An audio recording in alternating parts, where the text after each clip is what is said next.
What's up, everybody? You're back with Text to My Ex. I'm Esmarie, and this episode is just a little bit different than all the rest. I am house sitting, and while she does have a lot of liquor over there, it's mainly just liquor. So I don't need to teach you how to pour a shot. I think you can handle that. So we're just gonna dive right into the text. I have it right here, but I also got an email from the person with a little bit of a backstory first. So here we go. Just some backstory. Told me he had a minor charge against his name for weed. Turns out it was actually for, say, booger sugar. And when he was 25, he was with a 15-year-old. Gross. I'm also bipolar 1 and often struggle to stay on my meds because they make me very sick. He would constantly accuse me of lying or cheating, but he would laugh and try to be cute if I caught him in a lie. Degrade me by calling me fat or lazy. Then when I would try to be productive and exercise, he would say that I shouldn't because I need to sleep. Also got me in connection with someone for a job, then called me a hoe because of what I do. All around, I was just told I'm not good enough and he would gaslight me to stay. But when my family found out about the drugs before I did and told me I was done. And this happened like 2 weeks ago. Wow, so this is like recent. Sounds like a lot of chaos right off the bat. So I'm just gonna say that. I may just be another bitch, but at least I'm not your bitch. I like this. I like how it's starting off. I like that attitude right there. Okay. I just wanted to say, well done. You managed to manipulate, lie, and abuse me for 8 months. Dang, you really have me believing that you were my forever and that this was just my life now. You tried to distance me from my friends and family, but you underestimated my bond with them. I tried to be civil and have a clean break, but you had to bring my family into it and not only threaten my life, but theirs as well. Last time I checked, we were the ones involved in the relationship, not them. And you are such a coward for blaming this on whether or not I'm taking my medication. Your constant need to isolate me and control me caused this, and thank God for those who pulled the blinders off before we moved in together. I got a story time for that, because yes, thank God. My fat ass feels more free and longer than I can remember. I feel like me again, and honestly, thank you, because I lost me long before you. You just showed me how to find her again. I love that for you, actually. Your behavior reminded me how strong I actually am and that I put up with your bullshit for too long. Your threats being that you'll answer for your judgments, trust me, and I will have no choice but to shut your slanderous mouths. Okay, Will Smith, is funny considering that I was never your girlfriend, just some bitch, remember? And for a while, I was scared. I couldn't hear a random sound without having a panic attack. But now I'm no longer scared because you've already done your worst, and I survived. And just in case me not responding to your 47 texts, 42 calls, 1 email, and not to mention countless messages to my family, we are done. Enjoy the restraining order that you should be getting shortly. Well, goddamn, that was one way to end it. Love that for you. Love that for you. All right. Listen, if you're going to keep watching my channel, you just got to get used to the fact that I'm always messing with my hair. Okay, you're going to love it or hate it. I don't really care. Okay, but I like to mess with my hair. And I did not mean to rhyme. It just so happens to rhyme. But now, I will say that when I was reading your backstory alone, even before I got to your letter, I was like, okay, there's a lot of red flags. Like, they were just jumping out of my face, you know what I'm saying?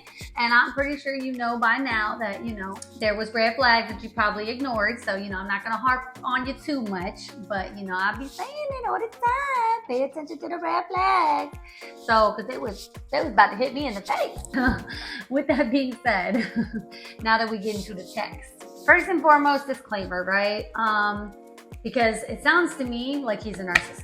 Through and through. I'm gonna say I cannot stand it when people throw that term around when they have no clue what it's actually like to be involved with or come into contact with a narcissist. It's become this trendy word that everyone wants to call every single person that they ever had a bad relationship with, and that's just not what it is, okay? Coming from someone who was in a relationship with a narcissist for a very long time and it damn near almost killed me, I can tell you that it's no joke, and that's what it sounds like you were with.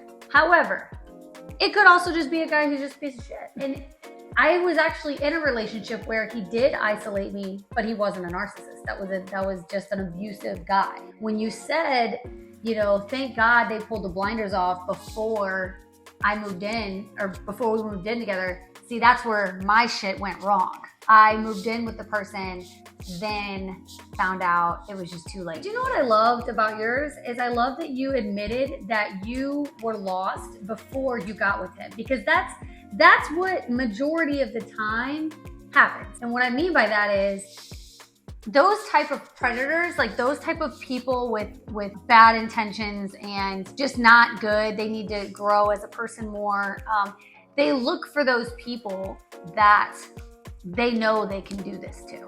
And sometimes we don't even realize that we're giving that off. How a lot of my bad relationships started. I wasn't very happy myself, not as confident, not as, strong-willed and stuff like that. A low place mentally, emotionally, spiritually, whatever you want to call it. So because now that I've grown so tremendously over the past, I would say 5 to 7 years, my standards are so goddamn high. I'm in this place in my life where it actually is harder to date. I mean, there's a couple other factors, today's society, age, all that stuff. But I truly think it's because I have grown so much that I can pinpoint things so easily now because of my confidence, because of how far I've come, because I've realized how strong I am, because I'm not easily manipulated or gullible, or, because I've realized it's not my job to fix the broken wing all the time. Energy has to be reciprocated. Stop going the extra mile for somebody who doesn't do it for you. Let's not verbally abuse each other or scream and yell. You can have a disagreement or an argument without raising your voice. Like, it's just all these things that I've learned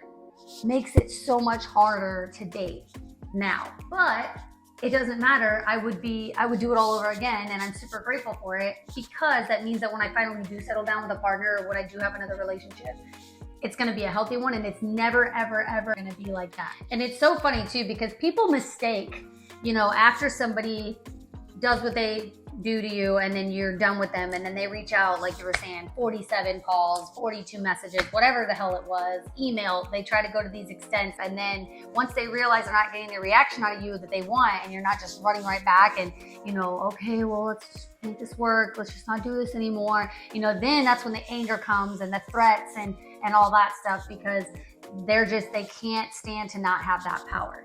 So it's not love. And a lot of people think, oh, but he called me so many times, and he texted me so many times, and he's really trying. No, he's not. Or she. It could be a girl too. They're not doing that because they love you. They're doing that because they're losing their grip and their power. The relationship that I had that was similar to this was when I was 21 to about 23. Yeah, 21 to about 23. I'm turning 32 in a week and a half. So that's a long time. And I won't even so much as tolerate a man raising his voice at me, calling me out of my name, let alone all this shit. Now that you've found yourself, now that you're so much better, you're gonna have such a great relationship in the future. And I'm like super happy for you. I love to see that when you come from such a dark place, you can find that light, and they're gonna be great. And I'm glad you got the restraining order. I would still be careful, because it is only a piece of paper, and do not, for whatever reason, let him weasel his way back in. Keep it pushing, and do the best that you can. Don't fall for that shit. Don't fall for that shit. Make the break, run, and never look back. Okay? Thank you so much for tuning in, and come back for more Text to My Ex.